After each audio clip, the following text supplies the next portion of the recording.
예, 두 번째 시간 들어갑니다. 하늘에서 내리시는 영생의 말씀인 소재에 언약의 소금을 치는 것은 세대가 바뀌고 사람의 인심이 수시로 바뀔지라도 진리 말씀은 변할 수 없으며 불변하는 진리는 하나님의 선하시고 기쁘신 뜻을 결국 이룰 것이므로 우리가 이 생의 수확이 다하기 전에 반드시 말씀을 믿어 하나님과 화목해야 합니다. 특히 소금을 소재에 치는 것은 예수의 인생이 나 자신의 인생임을 알게 하는 삶의 체험을 통해서 체득한 생명과 진리의 말씀이 변질되거나 부패하는 것을 막기 위한 것이며, 그냥 곡식, 가루 그 재료로만 놔둬도 시간이 지나면 변질되죠. 곰팡이도 생기고. 그런데 음식을 만들어서 그냥 방치해두면 쉽게 상하죠. 그러니까 반드시 소금을 쳐야 된다는 거예요.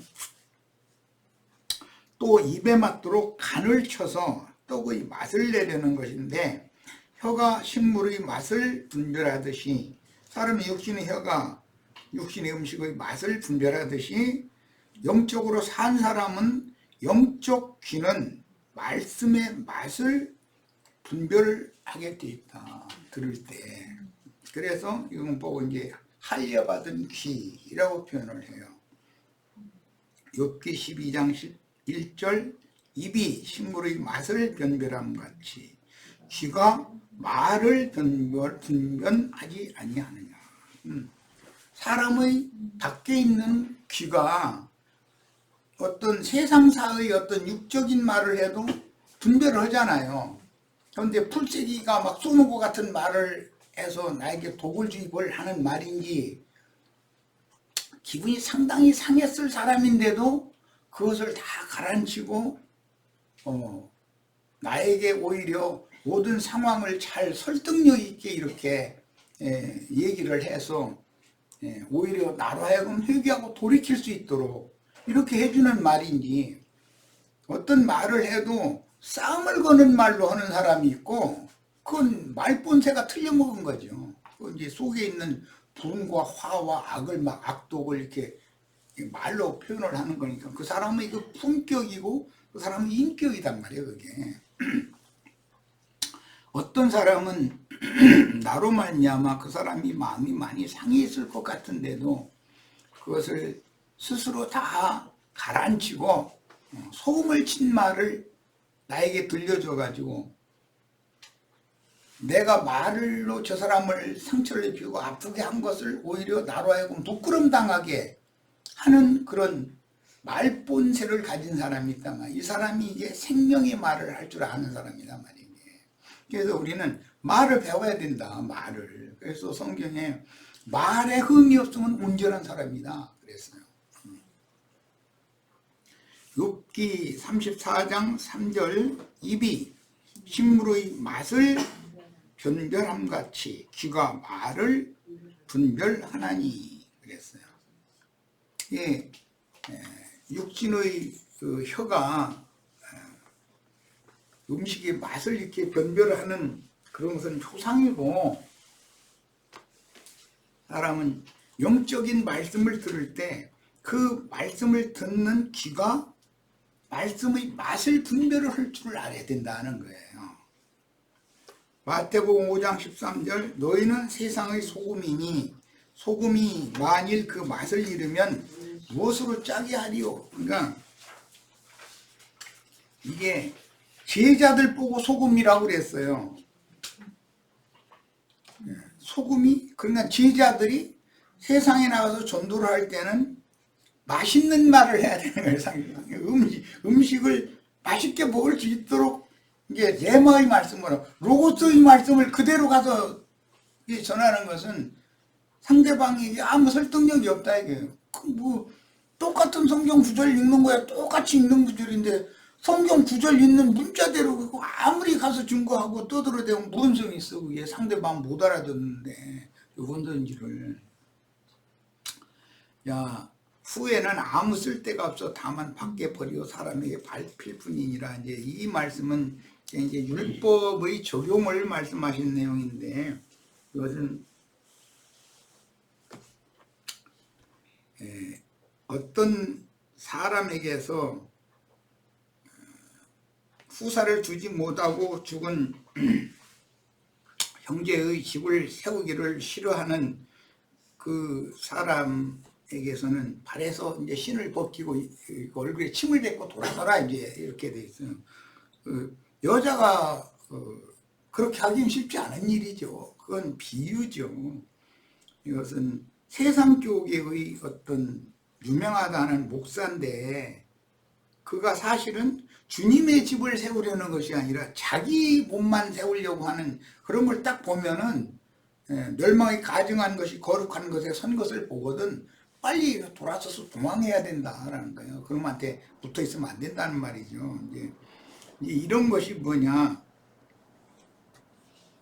말씀을 맡은 자지만 소금을 쳐서 맛을 내게 하는 말씀을 증거하지 못한다면 아무 쓸데가 없으니까 다만 밖에 버리고 사람들한테 밟힌다 이렇게 했어요. 사람들한테 짓밟히는 사람이라는 것은, 그 짓밟히는 경우는 뭐 인생사에서 보면은 어떤 사람이 사람을 무시하는 거, 멸시하는 것을 짓밟힌다 그래요. 짓밟는다 이렇게 표현을 해요.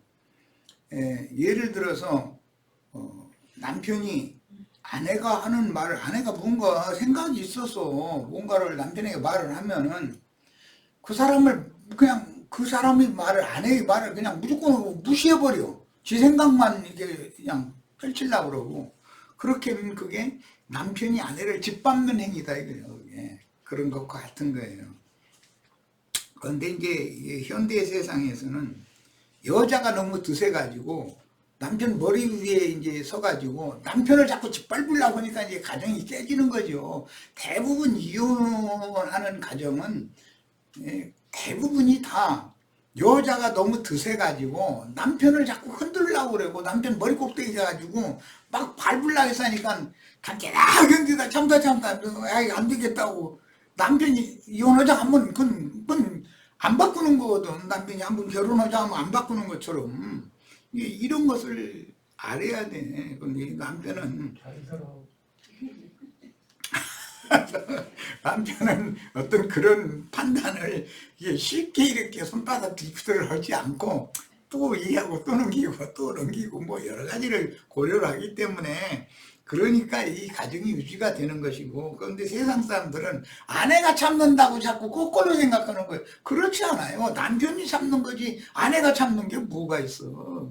아내는 할 말 다 하는데 남편한테, 아내가 남편한테 하고 싶은 말 묻어고 사는 아내가 있어요? 있으면 손 들어봐. 내가 그 남편 불러다 혼내줄게. 아내는 하고 싶은 말 다 해버려. 근데 남편은 하고 싶은 말을 다를 않는 거거든. 못하죠. 그건 남자답지 않으니까 자기 자신이 주님 앞에서 세상 말로 쪽팔리잖아요.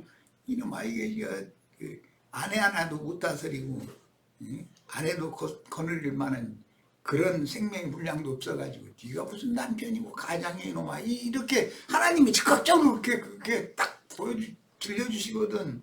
그러니까 그냥 주님, 자기가 머리가 아니라 자기의 머리가 또 계시기 때문에 꼼짝 못하는 거예요. 그러니까 남편이 이 모든 것을 조율하고 해결해 주는 것이지, 받아주고 그런 것이지, 아내가 막 나는 참는데 저 사람 뭐랬는데, 그거는 자기 주장이 너무 강하니까 그런 소리를 하는 것이지, 상대방은 늘 듣기만 한다 해가지고서 자기 말만 세워서 되는 것이 아니죠.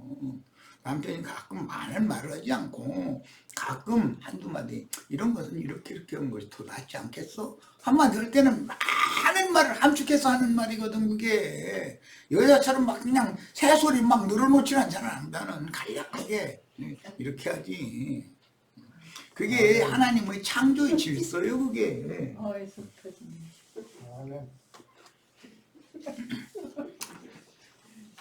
자, 요한복음 6장 33절로 35절. 하나님의 떡은 하늘에서 내려 세상에 생명을 주는 것이라. 주여 이 떡을 항상 우리에게 주소서. 예수께서 가라사대 내가 곧 생명의 떡이니. 그러니까 소재 예물로 진설된 떡이라는 것은 예수님 자신을 진설을 하는 것이지 단순히 말만 이렇게 증거하는 게 아니다 이거예요. 그 말이 예수님 자신이다 이거예요. 이게 얼마나 중요한 말인지를 이해를 해야 돼요. 내가 이제 남편과 아내 사이의 이제 대화를 자꾸 이렇게 예를 드느라고 그랬는데, 이해를 시키느라고 하는 말이에요. 그랬는데, 상대방의 어떤 말, 그 말 본세라고 그러죠. 말투, 습관적으로 이렇게 풀떼기가 쏘는 것 같은 말을 막 함부로 막 내뱉어버려도 그걸 못 고쳐 죽는 날까지. 그럼 그러다 가야지 어떻게 할 거예요, 그걸. 그렇게 하면은 자기 말로 자기가 주님의 심판대에서는 딱 재판을 받는 거거든. 자기가 내뱉었던 평상시 이생에 사는 동안에 말을 가지고서 재판하는 거거든. 이것을 꼭 생각을 하셔서 말을 배우셔야 돼, 반드시. 말은 곧 그 사람이다 이거예요. 요한복음 6장 52절로 63절입니다. 그러므로 유대인들이 서로 다투어 이르되 이 사람이 능히 어찌 이게 자기 살을 우리에게 주어서 먹게 하겠느냐. 예수께서 이르시되 내가 진실로 진실로 너희에게 이르노니 인자의 살을 먹지 아니하고 인자의 피를 마시지 아니하면 너희 속에 생명이 없느니라. 예수의 살과 예수의 피가 생명이다 지금 이 말이죠. 자, 내 살을 먹고 내 피를 마시는 자는 영생을 가졌고 마지막 날에 내가 그를 다시 살리리니 내 살은 참된 양식이요. 여기 육신의 양식과 대비하느라고 영적 양식은 참된 양식이다 이렇게 표현을 하는 거예요. 내 피는 참된 음료로다. 육신의 목마를 때 물을 마시는 것은 그건 표상이지. 그건 참된 음료가 아니죠. 주의 성령을 받는 것이 물을 마시는 거니까, 음료를 마시는 거니까 비유지 이것이. 자, 그래서 이제 성경은 항상 그 부부가 결혼을 하면 이제 그 결혼 생활이라는 것 자체가 뭐냐면 남편과 아내가 이제 생명의 연합을 맺으면 반드시 기름 부음을 통해서 그 기름 속에는 생명의 씨가 들어있어. 기름 부음을 통해서 생명의 씨를 심는 거거든. 그러니까 이것이 표상이단 말이야. 주의 성령이 우리 속에 임한다는 것은 영과 생명의 말씀으로 거듭나게 하는 생명의 씨가 그 속에 들어있다는 걸 말한단 말이야. 그래서 성령을 받는다라는 것은 씨 뿌림을 받는다는 말과도 똑같은 뜻인 거예요. 그래서 이게 이제 성경이 말하는 의도예요. 자, 56절 내 살을 먹고 내 피를 마시는 자는 내 안에 거하고 나도 그 안에 거하나니. 자, 영과 생명의 말씀을 믿으면 그 사람과 주님이 서로 연합한다 이거예요. 그는 내 안에 거하고 나는 그 안에 거한다. 이것은 둘이 한 몸이 된다 이 말이잖아요. 이제 야, 이게 영과 생명의 말씀, 이제 조금 전에 내가 그 얘기를 했는데 남편의 기름 부음을 아내가 받으면 거기엔 반드시 생명의 씨가 심어지는 것이란 말이에요. 이게 창조의 원리요. 이게 표상을 보고 영의 세계를 알아야 되는 것이에요. 살아계신 아버지께서 나를 보내심에 내가 아버지로 말미암아 사는 것 같이 나를 먹는 그 사람도 나로 말미암아 살리라 그랬어요. 이 산다는 것은 영이 살아나는 걸 말하는 거예요. 육이 사는 걸 말하는 게 아니라 이제 이 말씀이 이어져 나갔기 때문에 살리는 건 영이지 내가 너에게 광야에서 5,000명 보고 4,000명 보고 이런 것이다. 영을 살리기 위한 말씀이지 육은 다 무익한 거다. 이제 그 얘기니까 다 떠나가 버린다는 거잖아요. 예수님의 말씀은 첫 시간에 말씀드린 것처럼 예수님의 인생이 고운 가루가 되는 그런 인생이었고 제자들에게 사역을 시작한 30세 이후에 이제 사역을 해서 말씀을 진설을 하기 시작할 때는 요리된 음식, 번철이나 화덕이나 그 다음에 또 냄비나 이런 기구를 통해서 음식을 만드는 거예요.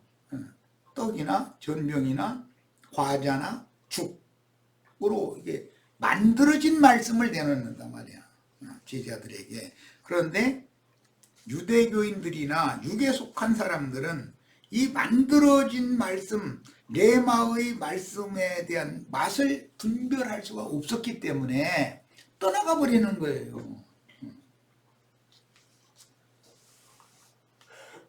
자, 그래서 이제 이어지는 말씀에 이것은 하늘에서 내려온 떡이니,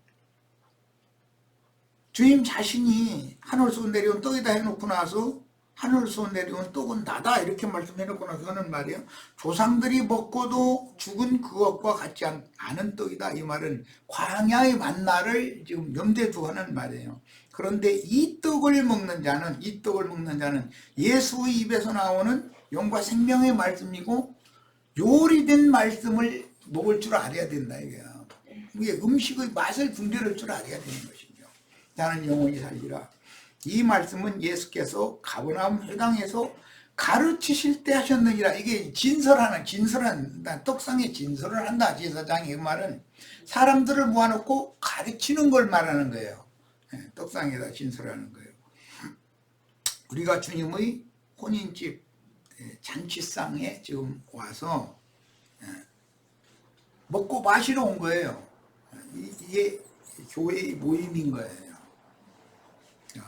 로고스 말씀을 이제 고운 가루죠. 레마로 요리하는 과정이 인생의 30년이었고 그것을 진설을 하는 거예요. 이제 그것이 3년 반 동안 주님이 제자들을 가르치신 말씀이란 말이에요. 인자 예수의 인생은 고운 가루로 하나님에 의해서 고운 가루가 되는 과정을 거쳐서 아버지께 받은 말씀을 제자들이 맛있게 먹을 수 있도록 요리가 되는 과정이었다. 제자 중 여럿이 듣고 말하되 이 말씀 어렵도다. 누가 들을 수 있느냐. 근데 이 참 하늘에서 내려온 떡이 나다. 내가 궁창 위에서 흘러내리는 생명수다. 이렇게 말하면 듣기가 어렵죠. 사실은. 예수께서 스스로 제자들이 이 말씀에 대하여 수군거리는 것을 하시고 이르시되 이 말이 너희에게 걸림이 되느냐 그러셨어요. 그러면 너희는 이제 중요한 말씀이 나와요. 인자가 이전에 있던 것으로 올라가는 것을 본다면 어떻게 하겠느냐. 이렇게 역질문을 지금 하셔요. 자, 이 말은 영원 전부터 영원 후까지 스스로 계신 말씀 호로고스죠. 여호와 자신의 지구하신 신분으로 즉 영의 몸으로 부활하여 구속을 이룬 다음에 무덤에서 부활을 하는 거예요. 부활하여 승천하는 것을 본다면 인자가 이전에 있던 곳으로 올라가는 것을 너희가 본다면 이라는 말은 구속을 이룬 후에 부활 승천하는 모습을 너희가 본다면 그 말이에요. 부활 승천하는 모습은 이것은 열왕기하 2장에 보면 엘리야가 엘리사에게 한 말이죠. 엘리사가 엘리야에게 당신의 영감이 나에게 갑절로 임하게 좀 해달라고. 그러니까 내가 하늘로 올라가는 것을 주님께서 내가 섬기던 하나님이 나를 네 머리 위로 그래서 불말과 불병거에 태워가지고 데려가는 것을 취하여 가시는 것을 네가 본다면 그 일이 이룬다. 네가 지금 원하는 그 갑절의 영감이 네게 임할 수 있다. 그걸 예언을 했는데 엘리사는 그걸 봤단 말이지. 요단강 건너간 다음에 엘리야가 승천하는 것을. 이것은 사도행전 1장 9절로 11절에 보면 부활하신 주님이 40일 동안을 제자들을 데리고 다니면서 영의 세계, 생명의 세계에 대해서 체험적으로 가르쳤어요. 40일 동안을. 그리고 나서 감람산으로 제자들을 데리고 가서 거기에서 승천을 하셨어요. 구름 속으로 승천을 하셨는데 제자들이 그걸 봤단 말이야. 그러면 예수님께 임했던 그 영감보다 갑절의 영감이 제자들에게 또 임하게 된다라는 말이단 말이에요, 지금. 자, 그런데 이게 예표적으로 그러면 너희가 인자가 이전에 있던 곳으로 올라가는 것을 본다면 어떻게 하겠느냐라고 역질문을 했어요. 자, 어떻게 할 거예요? 본인이 전도자가 되어져서 사람들을 모아가지고 사람들이 성경의 모든 감춘 비밀의 말씀을 알아듣고 소화하고 이해할 수 있도록 본인들이 가르치는 제사장 노릇을, 복음의 제사장 노릇을 본인들이 할 거다 이 말이에요, 이제. 자, 그리고 나서 마지막에 살리는 것은 영이니 육은 무익하니라. 육을 살리는 말이 아니다라는 거죠. 지금 내가 너에게 이르는 말이 영이요 생명이다 이 말씀을 하신 것은 영을 살리는 말씀을 하는 것이지 육신이 무슨 기독교 계에는 아주 뭐 이적해서 일어나서 뭐 병 고친다 본다 전부 육신의 일만 자꾸 그러고 있는데 이 말씀 한 구절만 딱 깨달으면은 아 육신을 살리는 것이 말씀의 능력이 아니구나. 반대로 육은 죽여야 되는 거예요. 이게 참 전하기가 어려워요. 혈과 육은 하나님 나라를 유혹을 받을 수 없기 때문에 혈과 육은 가만 놔둬도 흙으로 돌아가게 돼 있어요. 뭐 아무리 건강한 사람도 흙에서 온 것은 흙으로 돌아가는 거예요. 위로부터 온 것은 위로 가는 거예요. 반드시 본 곳으로 돌아가는 거예요. 항상 이 원리를 깨달아야 돼. 그래서 주님은 이것을 가르쳐 주러 오신 거예요. 내가 아버지께로부터 세상에 왔다가 세상을 떠나서 다시 내가 아버지께로 돌아간다. 그때 너희가 그것을 보면 너희 어떻게 하겠냐. 지금 내 말이 듣기 어려워? 난 지금 이 말 해주는데 너희 못 알아듣겠어? 이 말이에요. 이게 쉬운 말이 아니죠. 사실은 기독교계가 이런 말씀에 대해서 이해가 없으니까 마지막 나팔 소리가 나면은 죽지도 않고 막 어려운 변화돼서 공중 구름 속으로 막 이렇게 데려감을 받고 뭐 아니면은 이 생에 그냥 살아가지고서 무슨 뭐 생명나무 밑에 가서 누워서 배짱이처럼 뭐 기타나 치고 뭐 이러면 그냥 그런 낙원을 누릴 것을 그걸 그렇게 가르치잖아요. 그게 얼마나 사람들을 미혹하는 뱀의 거짓말이냔 말이에요. 이게. 사람이 한번 죽는 것은 하느님이 정해놓은 바예요.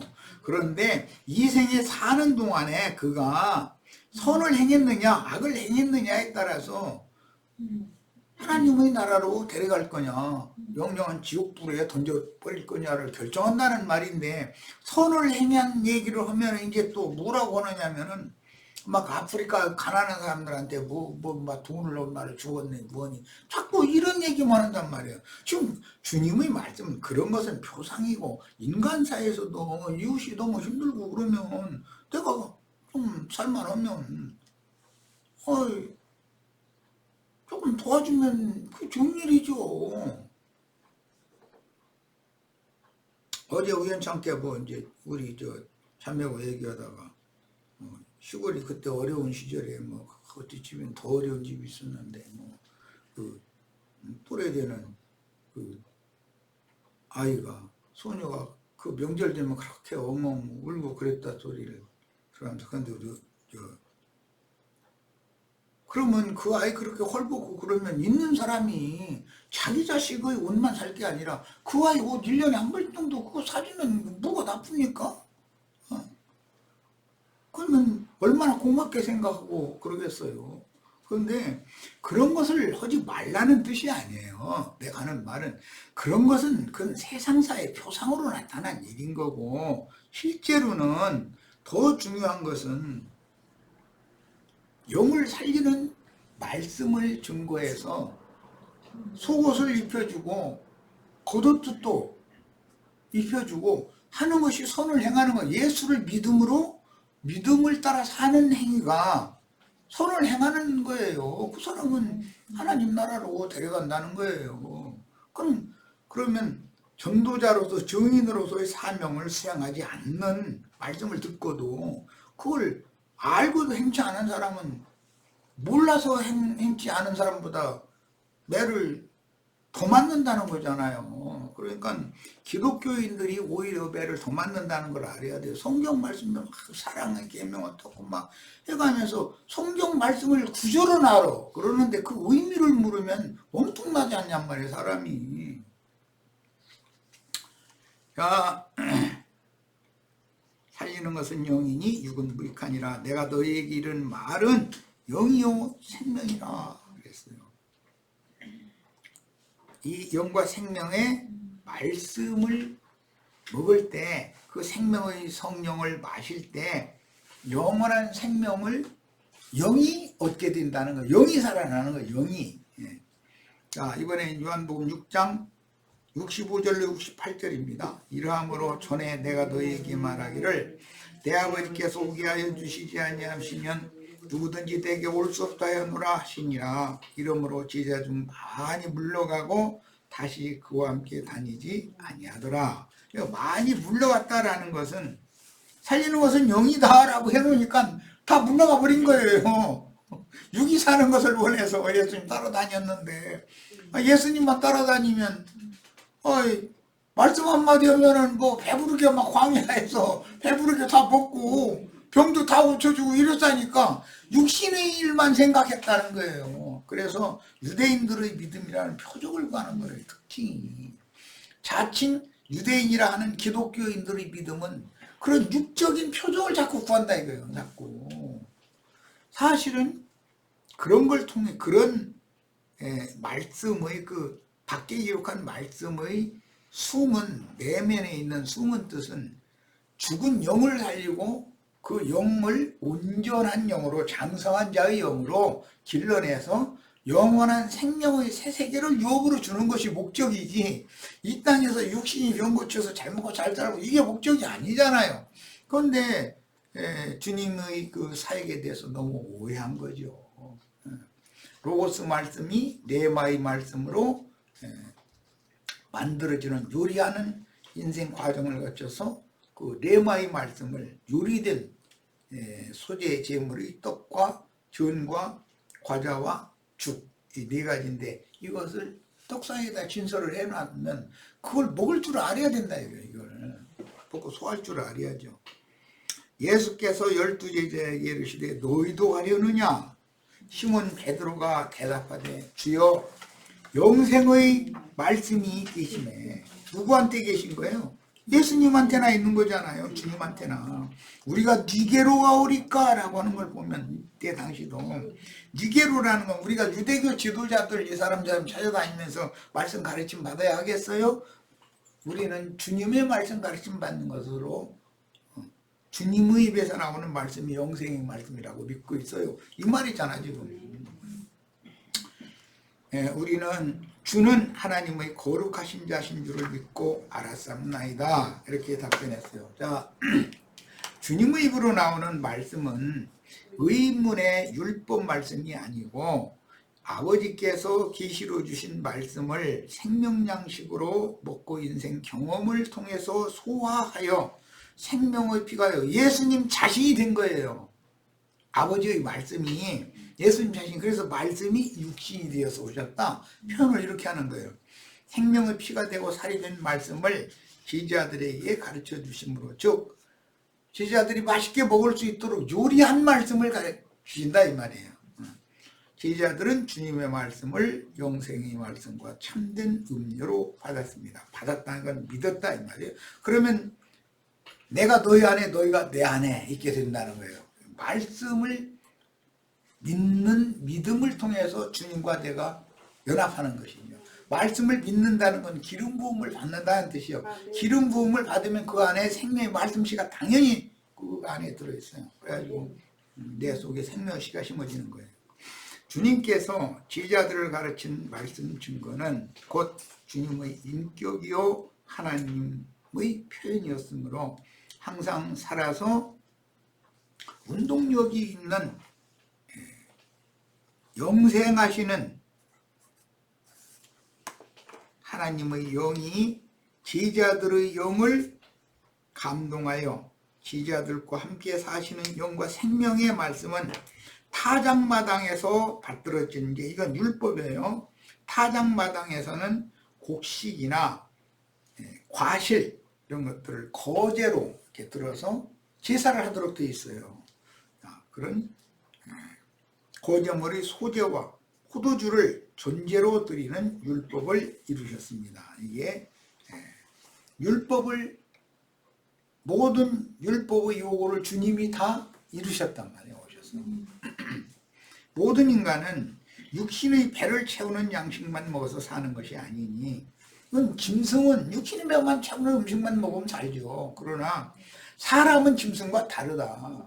왜? 사람은 속에 영을 지어놨기 때문에 영이 살아나고 영이 생명력을 유지할 수 있게 하려면 영적인 음식도 또 먹어야 된다. 그래서 사람이 떡으로만 사는 것이 아니에요. 떡으로만 사는 건 육신의 생명이죠. 하나님의 입으로 나온 모든 말씀으로 살아야 된다. 두 가지 음식을 먹여야 되는 사람이라는 것은, 짐승은 한 가지 음식만 먹으면 되죠.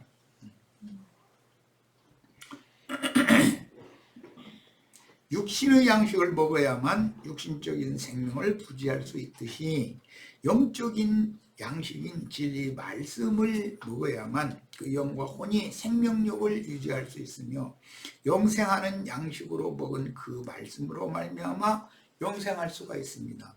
음식을 먹여야 사람이 생명을 유지하는 것이란 말이에요. 영적으로도 마찬가지라는 것이죠. 그러므로 영생하는 생명의 양식이신 그리스도는 하나님께서 받으신 참다운 소재물이요 구원 얻을 후사들을 위한 기념물로서 죄와 상관없는 주 영과 혼과 몸은 죄인들에게 생명을 주기 위하여 고운 가루로 만든 하늘 양식인 참떡이었던 것이다. 이게 진설병 상떡상에 진설된 12조물의 떡으로 예시가 된 거예요.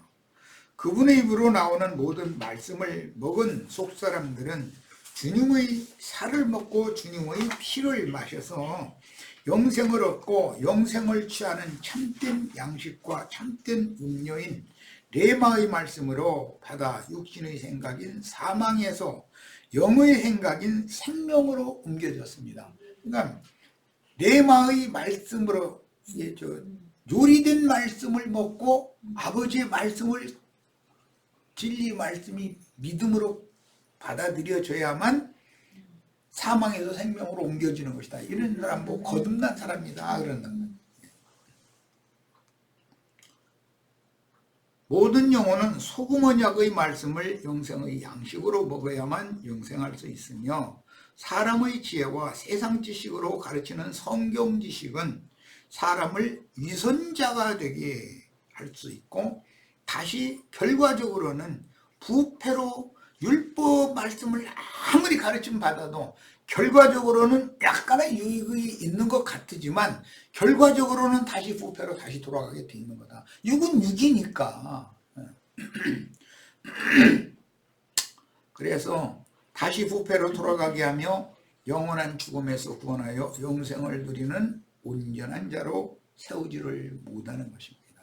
그러니까 똑같은 성경 말씀을 가르침 받는데 누구에게 어떤 말씀을 가르침 받으면 배나도 지옥 자식일 우려가 많고, 누구에게 어떤 말씀을 가르침 받으면 영생의 세계로 데려감을 받을 수가 있다. 이걸 지금 말한 거예요.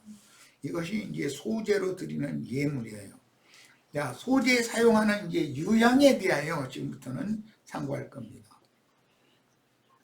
유향이라는 이 레보나라고 하는 이 용어는 흰 가루를 태울 때 나는 연기, 흰 연기, 그런 이제 개념인데, 이 흰 연기가 유향을 태울 때 올라가는 것은 부활 생명의 승천을 상징한다. 성경에는 몰약이라는 그 향품과 유향이라고 하는 향품 얘기가 굉장히 자주 나오죠. 뭐 몰약은 죽음의 고난을 예표하는 거예요. 그냥 몰약은 고대 이제 그 애굽에서 이제 발전한 그 미라 만드는 법, 썩지 않게 시체를 입관할 때 몰약을 잔뜩 갖다 넣는 거예요. 그래서 썩지 않게 하는 거예요. 그 이제 몰약이에요. 부패를 방지하는 데는 몰약, 그 다음에 거기에 반드시 이제 소금이 들어가는 거고, 그 다음에 그 시체가 때가 되면 부활할 거라를 믿었기 때문에 유향을 또 발라주는 거예요. 온 몸에 이렇게 뿌려주는 거예요. 죽음 너머의 새 세계가 있다. 그런데 그때 부활 때가 있다라는 것을 의식, 무의식 중에 믿고 있었던 것이죠. 미라를 만들었어요. 그래서. 그런데 이 혈과 육이 하나님 나라 유업으로 받는 것이 아니라는 사실을 몰랐던 거죠. 자, 유향이라고 그러는데 식물에 넣는 향료는 이제 그 유향 가루를 말하는 거예요. 냄새를 위한 것이며 애굽 총리 요셉에게 야곱이 선물로 보낸 가나안 땅의 유향은 식물을 사러 애굽의 총리에게 보낼 때 빈손으로 가지 말고 선물을 좀 준비해 가지고 가라 해가지고 그 선물 중에 유향이 들어있죠. 창세기 43장 11절에 보면 이것은 화장품으로 사용하는 고급 향료였어요. 그런데 히브리인의 장례법은 입관식에서 몰약과 함께 반드시 유향을 사용을 했다. 조금 전에 내가 설명했어요. 자, 창세기 43장 11절 그들의 아버지 이스라엘이 그들에게 이르되 그러할진대 이렇게 하라. 너희는 이 땅의 아름다운 소산을 그릇에 담아가지고 내려가서 그 사람에게 예물로 드릴지니 곧 유향조금과 그래 첫 번째 예물이 유향이었었어요. 꿀조금과 뭐 향품과 모략과 유향나무 열매와 감복숭아니라 이렇게 해서 요셉에게 식물을 사러 보낼 때 유향을 예물로 보냈어요. 자, 아기 예수께 동방박사들이 또 보배압을 열어가지고 황금과 몰약과 유향을 드렸다고 되어 있죠. 유향을 드려요. 예수의 장사를 준비하려고 마리아가 향유를 이제 이 유향을 기름에다가 고급 기름에다가 섞어서 만든 그 이제 화장품용 향이에요. 향유를 예수님의 머리와 발에 붓고 자신의 머리카락으로 눈물을 흘리며 주님의 발을 씻었으니 이는 영의 부활과 부활 생명의 향기가 하늘로 올라가는 것을 상징함으로 이것은 주님의 장사를 준비하는 일이었던 거예요. 주님이 구속을 이룬 후에 이전 있던 곳인 영광의 보좌로 올라가시는 모습을 상징화하는 것이다. 그래서 주님께서 이 천국 복음이 증거되는 모든 곳에는 이 여자가 행한 일도 반드시 따라서 전해야 된다 이렇게 했어요. 그 의미를 아셔야 되겠어요. 우리는 마태복음 2장 11절 집에 들어가 아기와 그 어머니 마리아가 함께 있는 것을 보고 이게 동방 박사들이에요. 아기께 경배하고 보배압을 열어 황금과 유향과 모약을 예물로 드렸다. 유향은 반드시 예물에 들어갔다. 창세기 43장 아까 이스라엘이 자기 아들들이 애굽 총리 자기 아들인 줄 모르는 이제 애굽의 총리에게 양식을 사러 보낼 때 예물의 첫 번째가 유향이었었어요. 그것을 지금 마태복음 2장 11절에서도 이제 재인용하는 말이 있습니다. 창세기 43장 11절에서 인용하는 말씀인 거예요. 자, 요한복음 12장 3절로 5절에 마리아는 지극히 비싼 향유 곧 순전한 나드 한 근을 가져다 가는데 이것은 나도초에서 추출한 분말, 그 분말이 유향인데 그걸 고급 기름에다가 이게 섞으면 향수가 되는 거죠. 향수 해가지고 이렇게 몸에 뿌리거나 이제 이렇게 해서 화장용으로 썼어요. 그런데 그것을 향유라고도 되어 있지만 순전한 나드다라고도 되어 있어요. 그 의미를 우리가 이해할 수가 있죠. 한 근을 가져다가 예수의 발에 굽고 자기 머리털로 그의 발을 닦으니 향유 냄새가 집에 가득하더라 그랬어요. 이 향유 냄새가 가득한 집이라는 것이 주님의 교회를 상징한 말이라는 걸 잘 알 수 있을 거예요. 제자 중 하나로서 예수를 잡아줄 가룟 유다가 말하되 이 향유를 어찌하여 300데나리온에 팔아 가난한 자들에게 주지 아니하였느냐 하니, 가룟 유다라는 사람은 유선자였었던 것이죠. 향유를 부을 줄도 모를 뿐 아니라 향유 냄새를 맡을 줄을 몰랐죠. 주님이 지금 베다니 문둥이 시몬의 집, 그 시몬과 마르다의 집에서 지금 그 말씀을 증거를 하고 있는데, 그 말씀이 율법에 말하는 소제 제물을 떡상에 진설하는 잔치였단 말이에요. 거기서 지금 잔치상에서 음식물을 진설하는 중이었는데, 그 음식물의, 영적인 음식물의 맛을 분별하는 그런 마음의 혀가 없었던 것이죠. 그 말씀을 들을 귀가 없었죠. 가룟 유다는. 참 불행한 사람이죠. 오죽하면 주님께서 차라리 저는 세상에 태어나지 않은 것만 두고도다 이렇게 했어.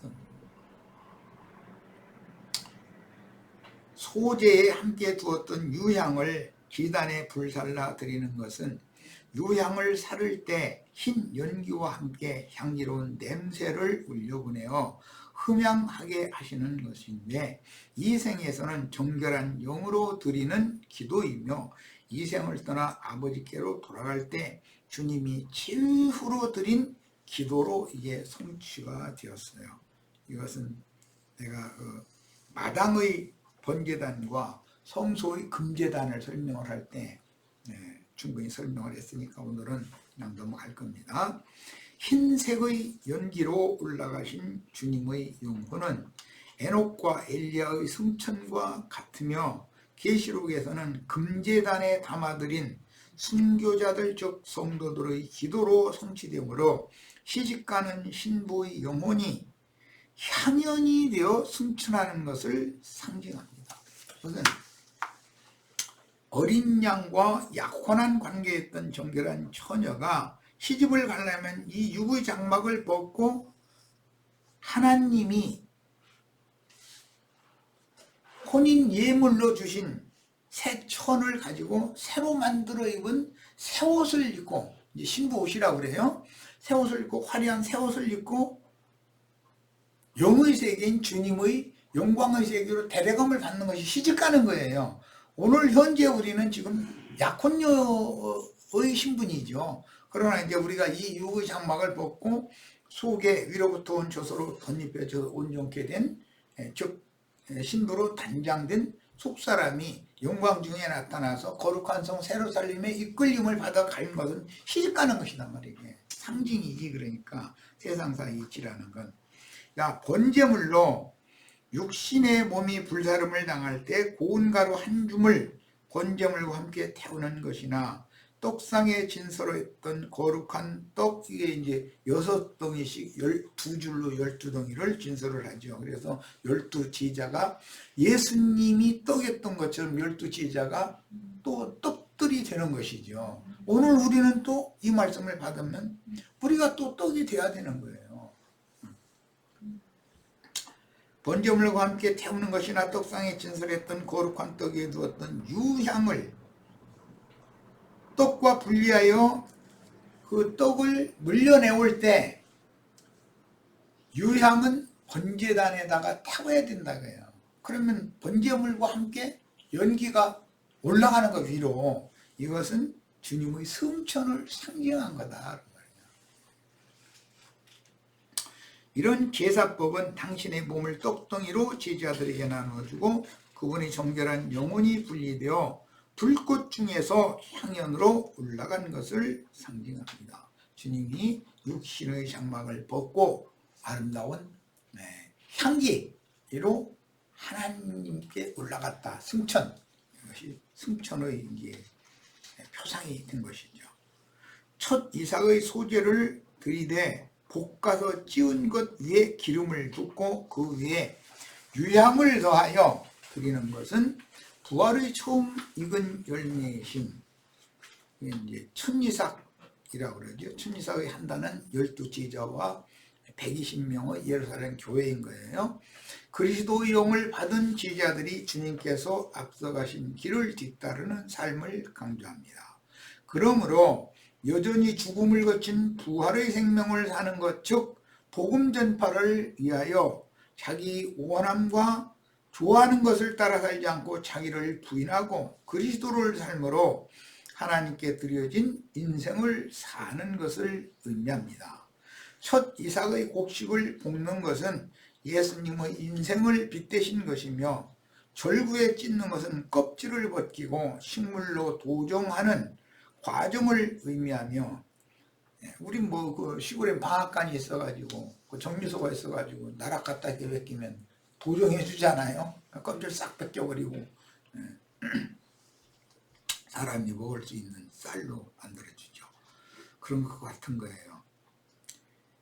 이건 고운 가루로 찌어진 인성의 그 영의 기름과 부활의 향기인 그리스도의 냄새가 연락되도록 떡상에 진설한 12덩이의 떡과 함께 두었던 유향을 제단에 태워 향연이 올라가게 하는 것은 말씀을 가르쳐서 말씀과 기도로 영혼을 새 속에서 분별시켜 초월되게 하고 승천시키는 것을 의미합니다. 이 말이 이해가 되어지면 예수 그리스도 안에서 우리가 그리스도와 함께 하늘에 앉혀진 자가 될 수가 있어요. 자, 두 번째 시간 여기까지서 마치고 세 번째 시간 또 잠깐 나눌 거니까 잠깐 이어서 할 겁니다.